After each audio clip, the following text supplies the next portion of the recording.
Bismillahirrahmanirrahim. Assalamualaikum warahmatullahi wabarakatuh. Waalaikumsalam warahmatullahi wabarakatuh. Alhamdulillahilladzi ja'ala asy-syamsa diya'an wal qamara nuran wa qaddarahu manazila lita'lamu 'adada as-sinina wal hisab. Allahumma salli wa sallim ala sayyidina wa mustafana wa mujtabana Muhammadin sallallahu alaihi wa ala alihi wa sahbihi wa sallam. Amma ba'du, faqala rabbi shrah li sadri wa yassir li amri wahlul 'uqdatam min lisani yafqahu qawli.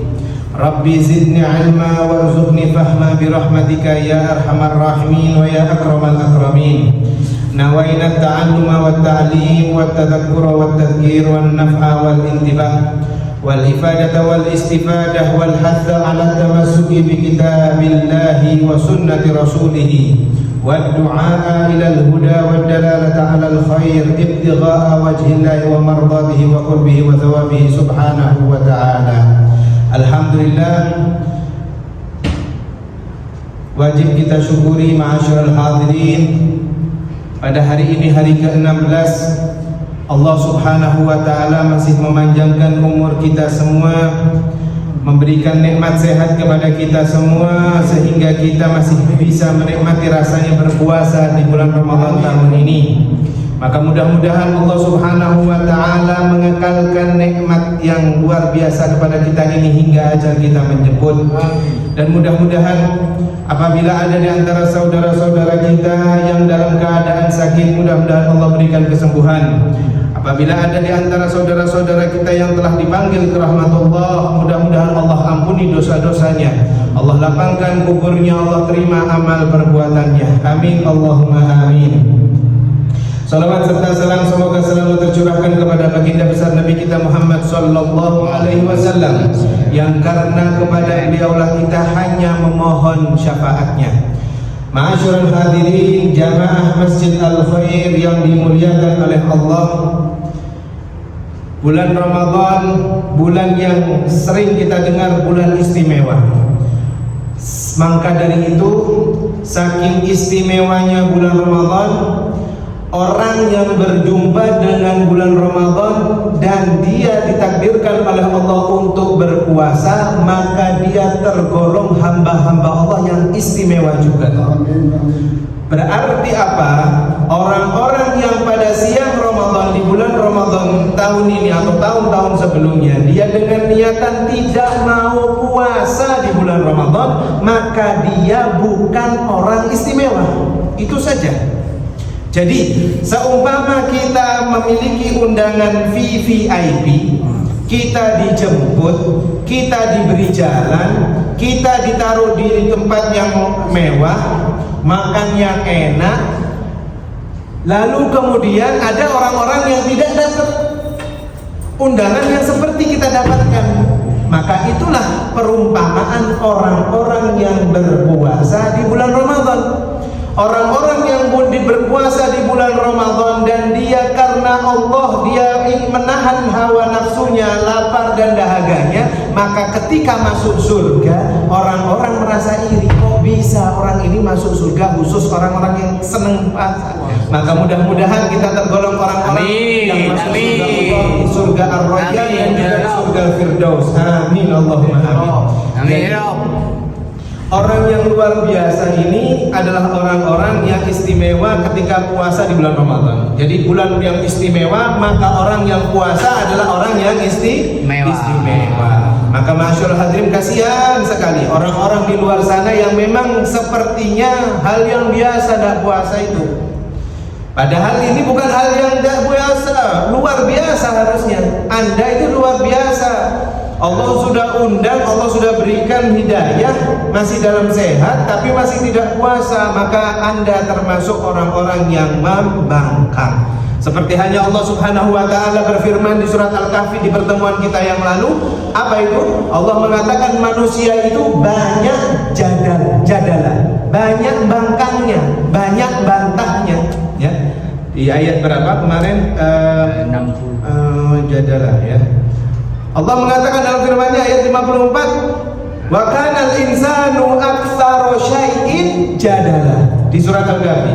Dan sesungguhnya manusia itu, kata Allah, sesuatu makhluk yang paling banyak bantahnya.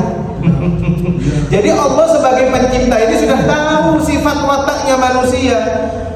Jadi percuma kalau kita hanya mengandalkan ayat-ayat yang sudah kita sampaikan, majelis-majelis ilmu yang sudah kita sampaikan, tapi masih ada orang-orang yang tidak puasa, maka sesuatu yang belum didapatkan oleh orang tersebut adalah hidayah.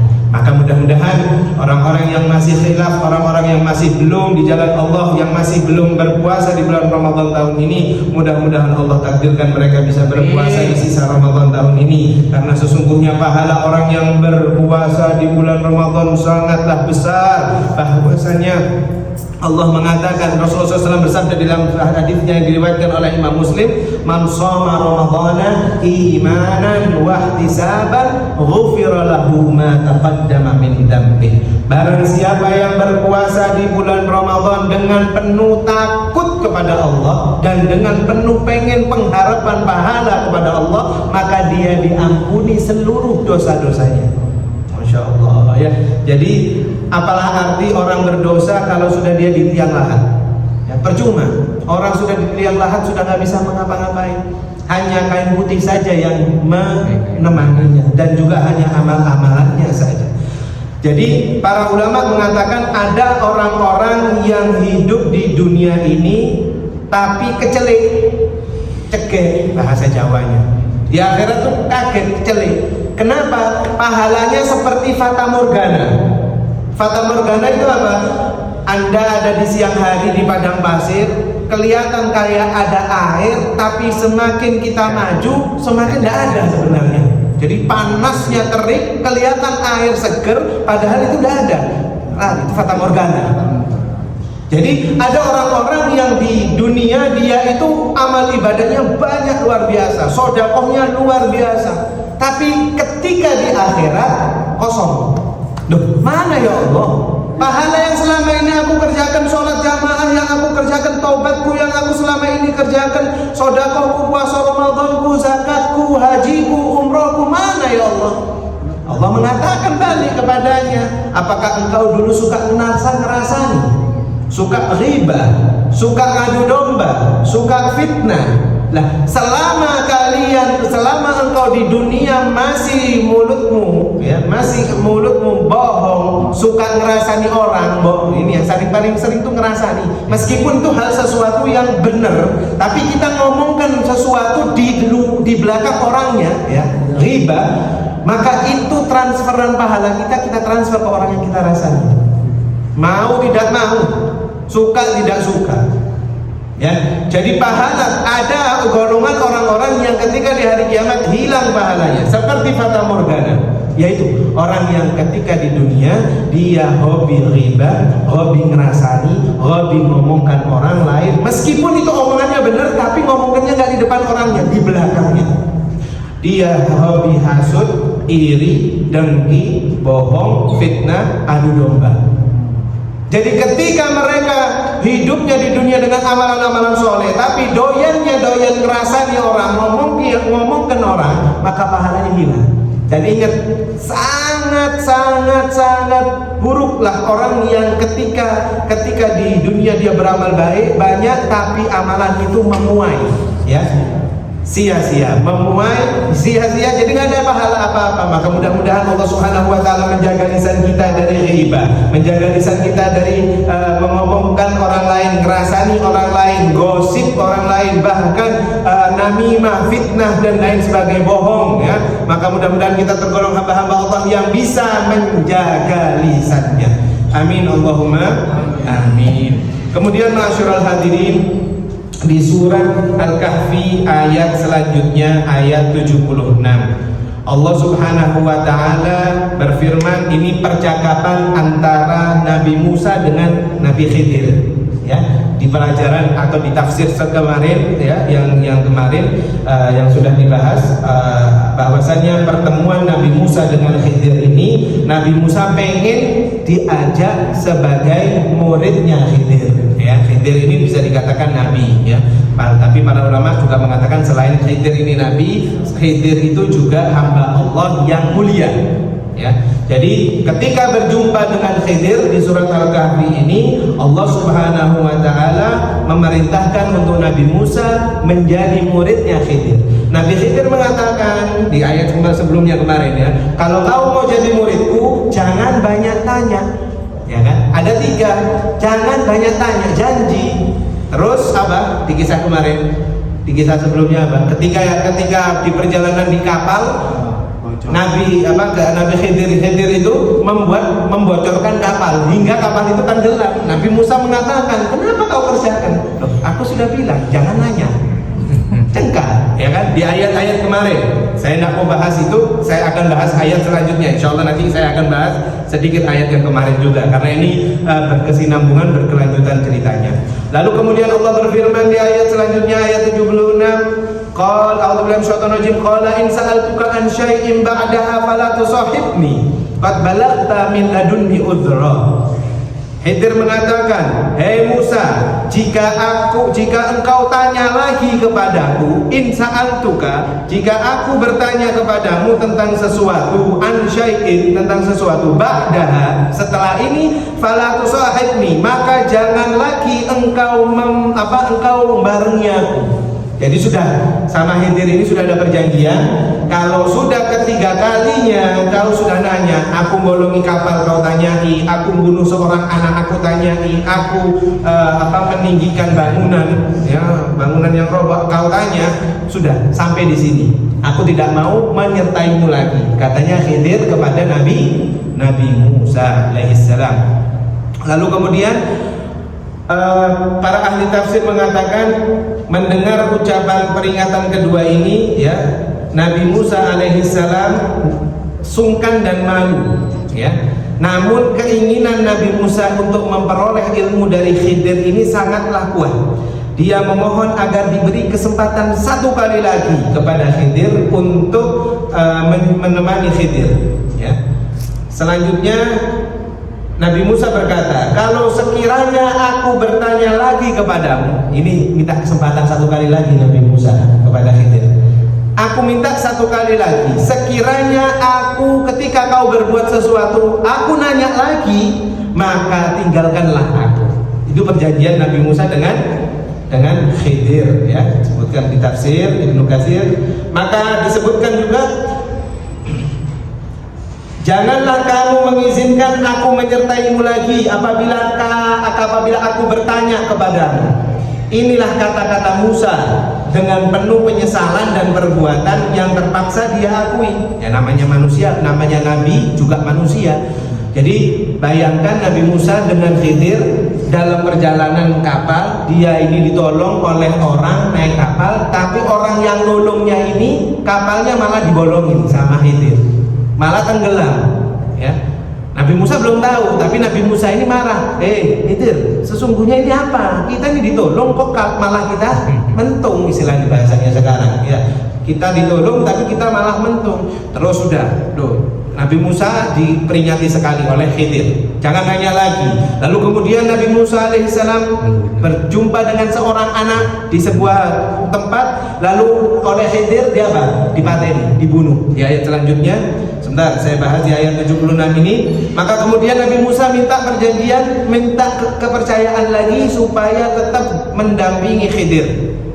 Diriwayatkan dalam sebuah hadis yang sahih bahwa Nabi Muhammad SAW bersabda tentang keadaan Nabi Musa sebagai berikut. Semoga Allah merahmati Musa pada waktu itu. Seandainya beliau Nabi Musa alaihissalam sabar ya kepada sahabatnya yaitu Khidir, tentu beliau banyak menyaksikan keajaiban yang luar biasa ilmu dari Khidir. Tapi karena beliau merasa malu dan merasa nama manusiawi ya, merasa banyak bertanya, maka akhirnya Nabi Musa hanya percakapannya di surat Al-Kahfi ini hanya 3 kali saja dengan Khidir. Sesungguhnya kamu sudah cukup memberikan maaf kepadaku. Hadis diriwayatkan oleh Abu Naim, ya, Abu Naim. Maka kemudian ma'asyiral hadirin, di ayat selanjutnya Allah Subhanahu wa taala berfirman di ayat 77, فانطلقا حتى إذا أتيا أهل قرية استطعما أهلها فأبوا أن يضيفوهما فوجد فيها جدارا يريد أن ينقض فأقامه قال لو شئت لاتخذت عليه أجرا. Fantolako, ketika sudah Nabi Musa minta maaf, maka Nabi Musa dengan Khidir ini jalan lagi berdua. Nabi Musa jalan hingga ketika itu Nabi Musa dengan Khidir berjumpa, ya, keduanya itu berjumpa ke sebuah penduduk negeri yang mana tidak menyambutnya, tidak nyambut. Biasanya kalau ada tamu itu disambut, tapi ketika itu Nabi Musa tidak disambut, biasa-biasa saja, gak disambut oleh ahlaha, tidak disambut oleh penduduknya. Fa'abau ayyudayyifuhuma, dan tetapi mereka juga bukan hanya tidak nyambut, mereka itu menolak untuk menjamu Nabi Musa dan Khidir. Fawajada fiha jidaron, kemudian keduanya mendapati jidar, mendapati dinding rumah yang hampir roboh, ayang qadda fa'aqamah, yang hampir roboh tapi Khidir malah menegakkannya. Jadi hampir roboh, rumah yang bobrok, tapi Nabi Khidir ini, ya, yang disebutkan Khidir yaitu sahabat Nabi Musa, diberdirikan sama Khidir. Lalu kemudian qala law syi'ta latakhadta alaihi ajra, ya. Lalu bertanya, jika engkau mau, ya ini lagi Nabi Musa ngomong, kita tidak punya uang naik kapal ditolong, tapi kamu bolongi kapalnya, bocori kapalnya, lalu kamu habis membunuh anak kecil, terus sekarang rumah mau roboh, kau tinggikan, kau benerkan dindingnya. Maka kata Nabi Musa kepada Khidir, kalau kita benerkan rumah ini, mungkin yang punya rumah bayar kita, ngasih uang kepada kita. Karena ucapannya Musa seperti itu, Nabi Khidir ngomong, sudah cukup sampai di sini, tidak usah lagi. Kakek ngomong maksudnya, ya manusiawi sekali Nabi Musa, ya. Itulah Nabi kita Musa alaihissalam, ya. Pastinya ada hikmahnya di sini. Qala law syi'ta, di sini disebutkan qala law syi'ta latakhadta alaihi ajra. Kalau kita bangun, maka yang punya rumah ini pasti memberikan ajar, memberikan imbalan. Lalu kemudian Khidir mengatakan, qala hadza firaqu baini wa bainik. Ya, Khidir berkata, ini adalah saatnya, waktunya perpisahan antara aku dengan dirimu. Wes cukup. Kata Khidir alaihissalam, kata Khidir, ya. Qala hadza firaqu baini wa bainik sa'unabbi'uka bi ta'wili ma lam tastati' alaihi sabra. Ya. Maka aku akan menyampaikan penjelasan tentang apa saja yang kamu belum tahu, yang aku kerjakan kemarin di hadapanmu, dan semoga engkau termasuk orang-orang yang sabar, ya, kata Khidir. Nah, kemudian di sini para ahli tafsir mengatakan di surat Al-Kahfi ayat 77 tadi, sebutkan di tafsir bahwasannya permohonan Nabi Musa ketika itu dikabulkan oleh Khidir, orang yang soleh. Disebutkan di sini hamba yang soleh, ya. Ada yang meriwayatkan Khidir itu nabi, ada yang meriwayatkan Khidir itu hambanya Allah yang soleh. Bahkan ada yang mengatakan masih hidup sampai saat ini. Ya, ada yang mengatakan seperti itu, ya. Kemudian permohonan maaf Nabi Musa yang kedua dan ketiga yang pertama dan yang kedua dimaafkan oleh Khidir. Lalu kemudian mereka datang ke sebuah penduduk setempat yang bertanya-tanya kepada negeri itu, kemudian lapar Nabi Musa dengan Khidir. Tapi orang penduduk itu tidak ada yang nyambut dan tidak ada yang memberikan makan. Lalu kemudian Khidir berinisiatif sendiri mengangkat tembok yang ada di suatu rumah yang hancur, rumah yang bobrok. Lalu maksudnya Nabi Musa, ayo tukang wae dikai duit kan gitu ya, biar jadi dikasih uang. Tapi keperucutnya Nabi Musa dalam perkataan itu kepada Khidir membuat Khidir mengatakan wis iki terakhir ka api Allahumma ne wis hadza firaqu baini wa baini. Kemudian dinding rumah yang hampir roboh, maka Khidir memperbaikinya dengan tangannya. Jadi bukan hanya ini ya, bukan hanya satu tembok tok ya. Jadi sebuah rumah lah disebutkan diperbaiki semua oleh Khidir. Lalu akhirnya jadi sebuah rumah ya. Sehingga dinding itu tegak dan menjadi lurus. Anehnya, keanehan itu termasuk suatu mukjizatnya Khidir. Jadi Khidir itu punya salah satu kemukjizatan hamba Allah ini, Khidir ini. Ada bangunan roboh diangkat oleh Khidir, cuma diangkat-angkat toh jadi bangunan bentuknya kotak. Jadi seperti rumah. Itu termasuk para ahli tafsir mengatakan itu sebuah mukjizat. Musa yang melihat dinding itu ditegakkan kembali oleh Khidir tanpa mengambil uang dan upah apa-apa, mengusulkan kepada Khidir supaya meminta atau menerima bayaran atas jasa-jasanya itu. Maka Khidir mengatakan ini adalah perpisahanku dan perpisahanku dan kamu ya. Ini perpisahanku dan kamu, dan aku akan menerangkan apa saja yang terjadi selama perjalanan kita berdua. Di sini disebutkan di tafsir, Khidir berkata kepada Nabi Musa, inilah perpisahan.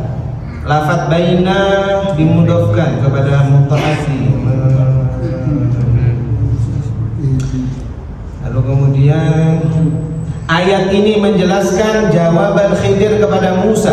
Pertanyaanmu yang ketiga kalinya ini adalah penyebab perpisahan antara diriku dan dirimu, kayak judul sinetron ini ya. Penyebab antara perpisahan diriku dan dirimu, perpisahan antara aku dan kamu. Sebagian ulama tafsir mengatakan sebab perpisahan itu tidak terjadi pada pertanyaan yang pertama dan yang kedua.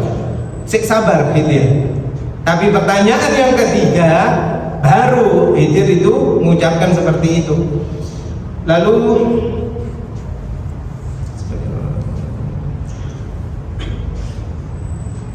sebagian ulama tafsir mengatakan bahwasannya sebab perpisahan itu terjadi yaitu bukan menyangkut yang pertama dan yang kedua, perbuatan yang mungkar ya. Mungkar itu seperti mungkar yaitu membunuh ya, membunuh. Perbuatan yang ingkar adalah yang membolongi kapal ya.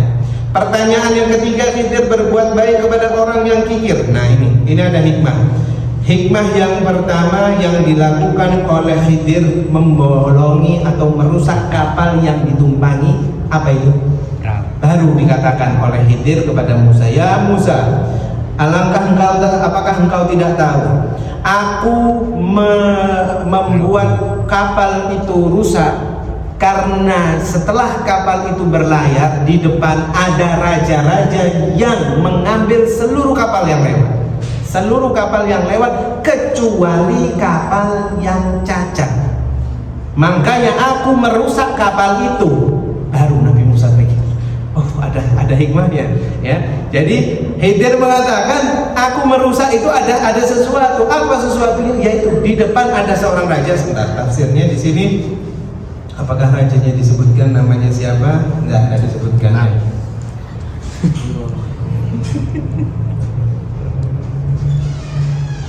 Lalu Khidir berkata, aku akan memberitahukan kepadamu berbagai hikmah perbuatanku yang kamu tidak sabar terhadapnya, ya kan?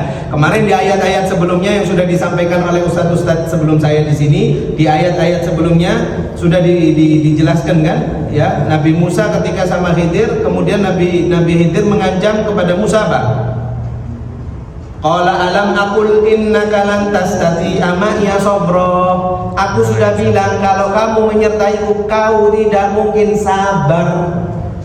Ya kan? Berapa kali Khidir ngomong seperti itu ya? Qala la tu'akhidni bima nasitu. Aku lupa, keperucut. Yang pertama, fantalaqa hatta idza laqiya ghulaman faqatalahu qala qatalta nafsan zakiyatan bighairi nafsin. Kenapa kau bunuh? Terus Nabi Musa ngomong kan di ayat Nabi Khidir juga mengatakan qala alam aqul laka innaka lan tastati'a ma'iya sabra. Kedua kalinya Khidir mengatakan seperti itu. Aku sudah mengatakan kepadamu, kamu tidak mungkin sabar. Kenapa sih ngikut aja kepada aku? Ya. Lalu kemudian Khidir berkata, aku akan memberitahukan kepadamu berbagai macam hikmah perbuatanku yang kamu tidak sabar terhadapnya, yaitu yang membunuh anak, melubangi kapal, dan menegakkan dinding rumah yang sudah roboh. Tujuannya yang pertama adalah aku menyelamatkan kapal ini, yang kapal yang kita ditolong itu, dari raja yang zalim, raja yang jahat, yang menyita semua kapal yang lewat di depan. Lalu kemudian aku membunuh anak. Nah, di sini sebutkan membunuh anak, yang dimaksud ini Khidir ini para ahli tafsir mengatakan tidak perlu menjadi perdebatan kita bunuhnya kayak apa. Ada yang mengatakan membunuhnya dicekik, ada yang mengatakan membunuhnya dipenggal. Tapi para ahli tafsir bersepakat tidak usah dibahas masalah membunuh anak ini. Ya. Karena yang diambil di sini adalah hikmahnya saja. Ya.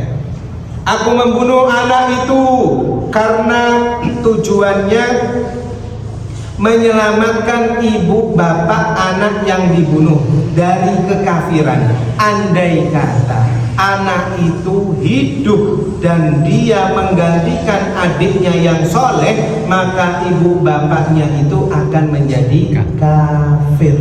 Makanya aku bunuh. Tapi gak iso saiki zaman sekarang moro-moro bunuh bunuh nyamuk, gak iso. Ini zaman Nabi Musa. Jangan, gak bisa loh saya mau meraktekkan surat Al-Kahfi ayat 76, gak mungkin. Kemarin kejadian ya kan, di Amerika seorang ibu meninggalkan anaknya 10 hari untuk jalan-jalan, sampai ke rumahnya baru masuk rumahnya anaknya mati.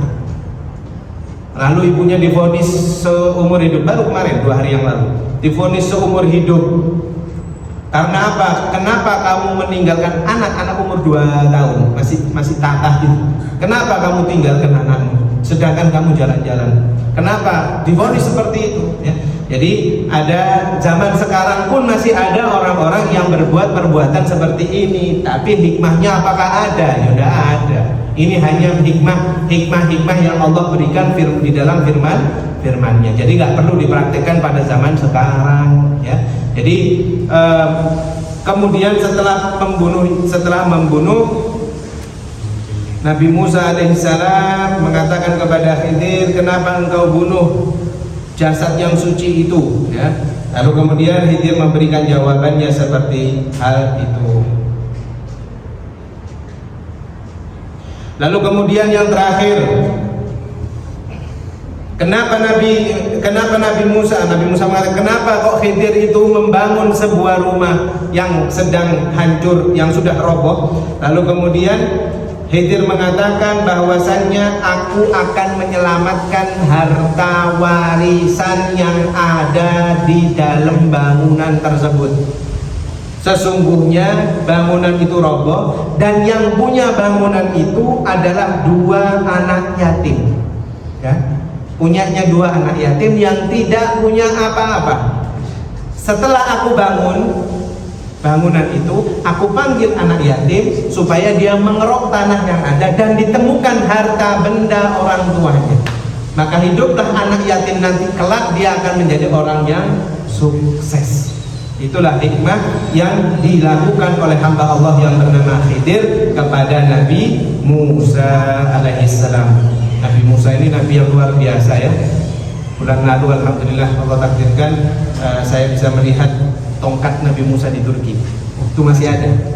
Tongkatnya itu yang membelah laut itu, alhamdulillah. Jadi ular.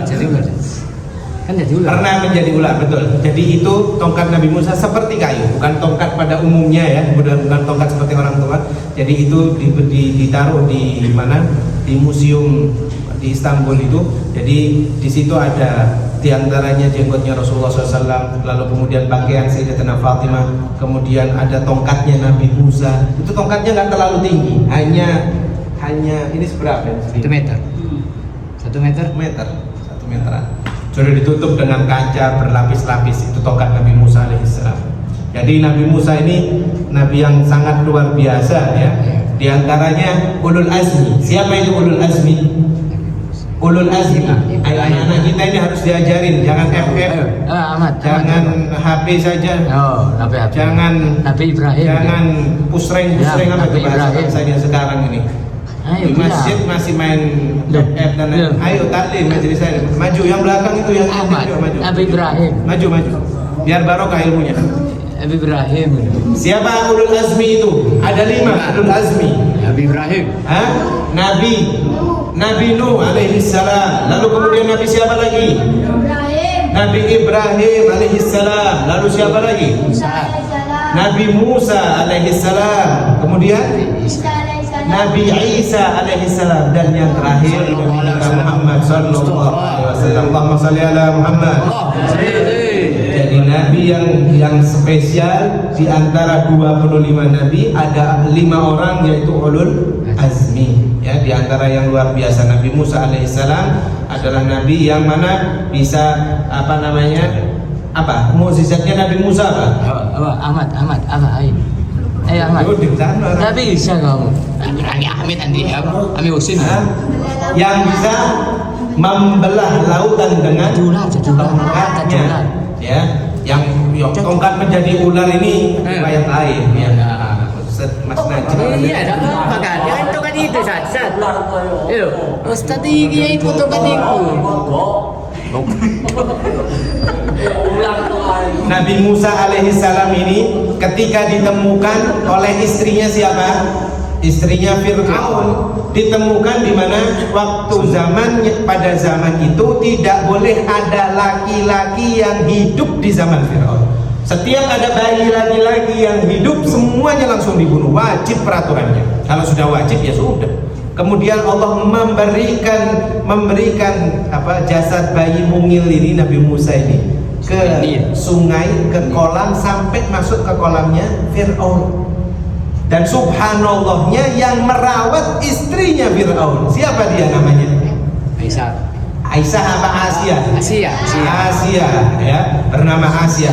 Dia adalah wanita ahli surga ya. Wanita ahli surga disebutkan wanita yang pasti masuk surga. Di antara wanita-wanita ahli surga yang bernama Asia ya. Sampai apa? Sampai Asia ini nangis meminta kepada Fir'aun supaya merawat bayi ini di istananya.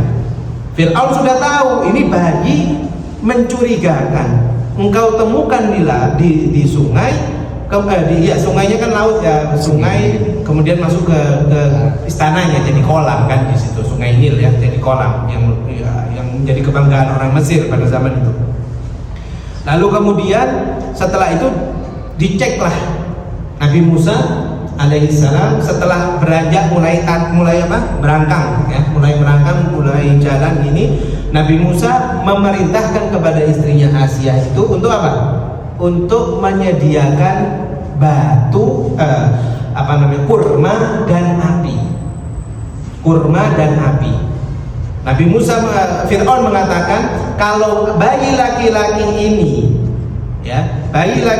ini kamu rasa anak bayi yang polos, yang tidak pintar, yang tidak mengerti apa-apa, maka rawatlah di istanaku ini. Tapi aku memiliki feeling atau memiliki prasangka anak bayi ini, insting anak bayi ini bakal menghancurkanku nanti di masa depan.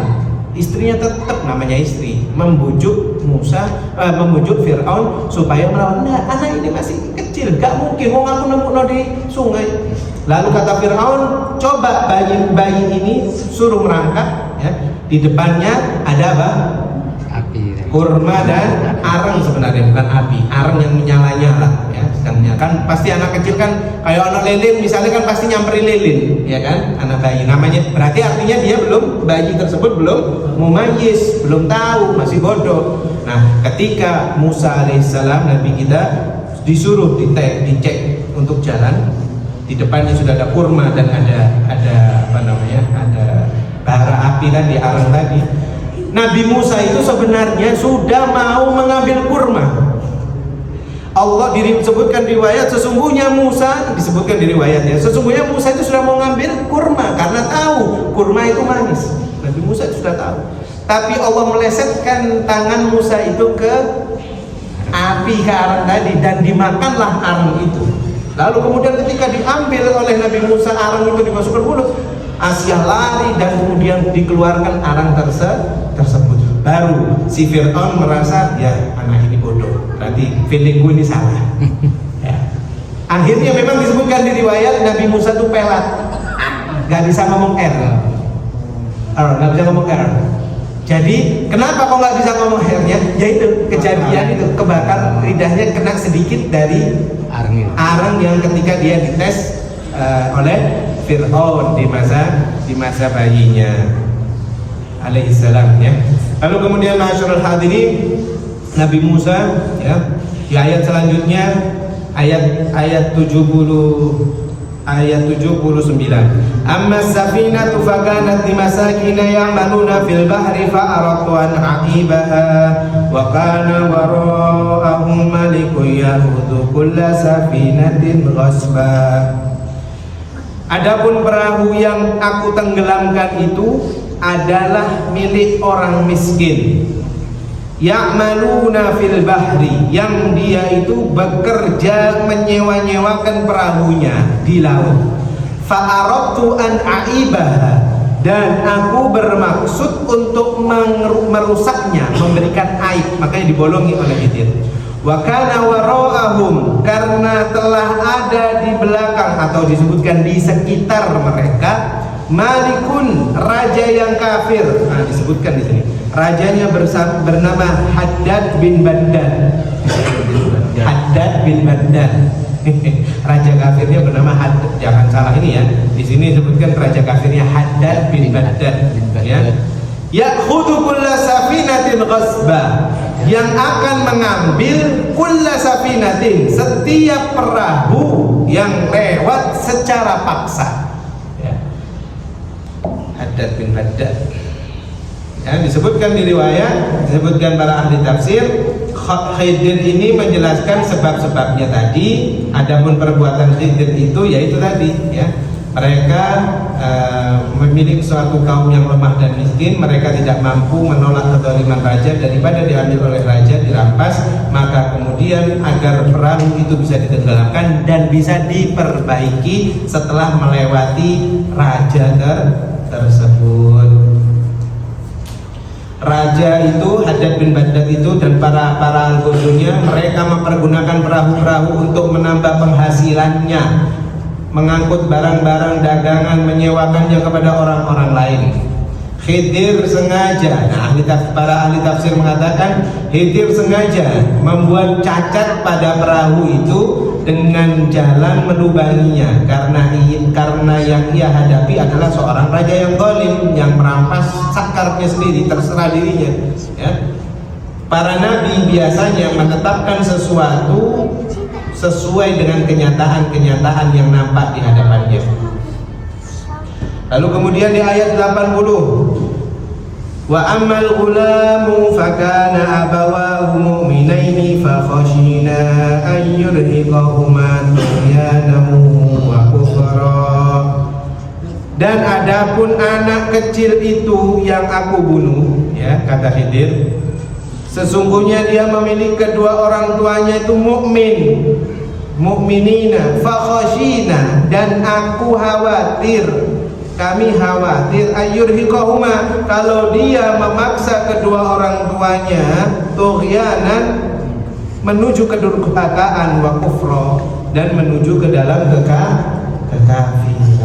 Maka dari itu hikmah dari surat Al-Kahfi ayat 50 ayat 76 sampai ayat 80 ini supaya kita mengetahui bahwasannya setiap hal yang ada di dunia ini pasti ada hikmahnya, pasti.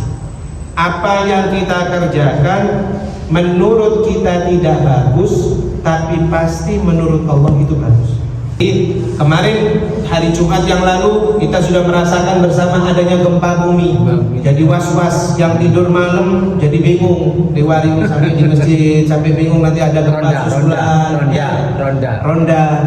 Khawatir loh, itu khawatir ya, nggak ada masalah, manusiawi. Takutnya ketika kita tidur di rumah gempa tidak kerasa, bangun-bangun sudah genteng sama seng semua di atas badan kita. roboh. Kekhawatiran itu muncul. Yang tadinya malas darusan akhirnya paling tidak lewat di depan masjid, ya kan? Supaya aman. Karena titik sentralnya suatu daerah itu di mana? Di masjid.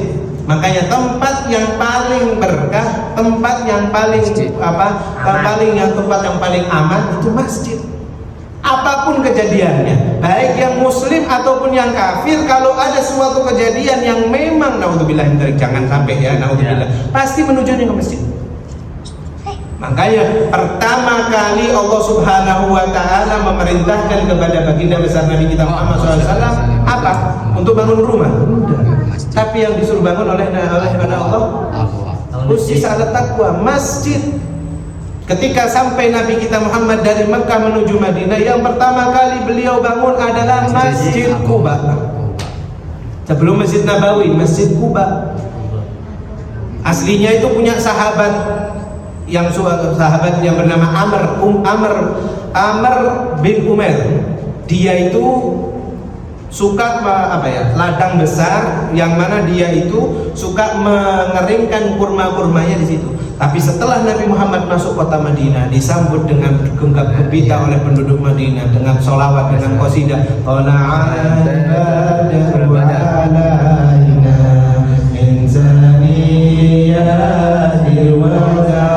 Dengan gegap gempita sampai semua yang melihat Rasulullah datang Madinah rela hartanya diambil sama Rasulullah.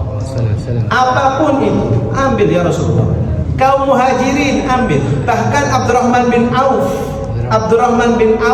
orang saudagar kaya raya, dia tinggalkan hartanya, istrinya, semuanya di Mekah.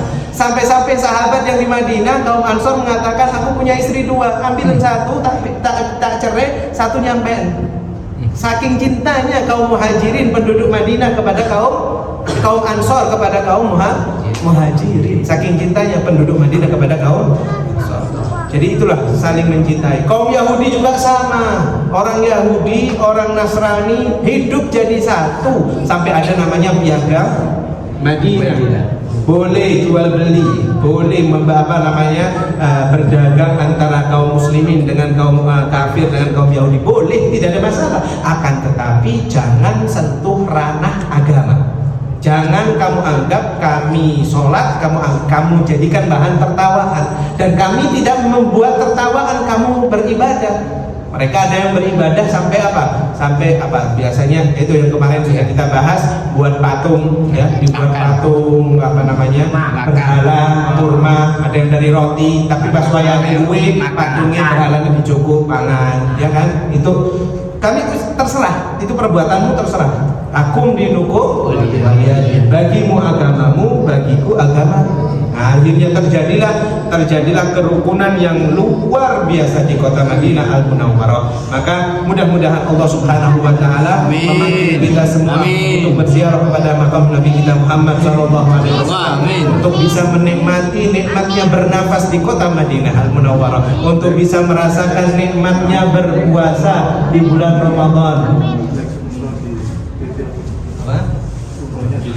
Mudah-mudahan Allah Subhanahu wa taala juga mempermudah kita untuk bisa berziarah ke makam beliau Nabi kita Muhammad sallallahu alaihi wasallam, dan juga bisa untuk beribadah umrah maupun haji dari rezeki yang tak terduga juga. Allahumma ja'al jam'ana hadza jam'an marhuma wa tafarraqna bihi tafarraqan ma'suma wa la tajal fina saqiyan wa la mahruma bi rahmatika ya arhamar rahimin. Jadikanlah kami juga, mudah-mudahan kami semua, kita semua bisa mendapatkan malam Lailatul Qadar, khususnya nanti malam.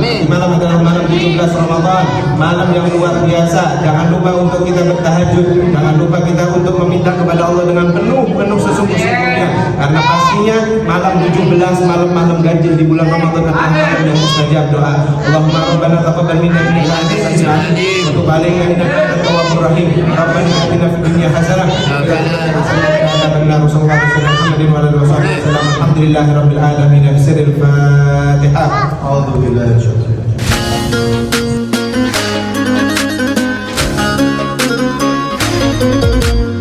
اليد يما العبيدية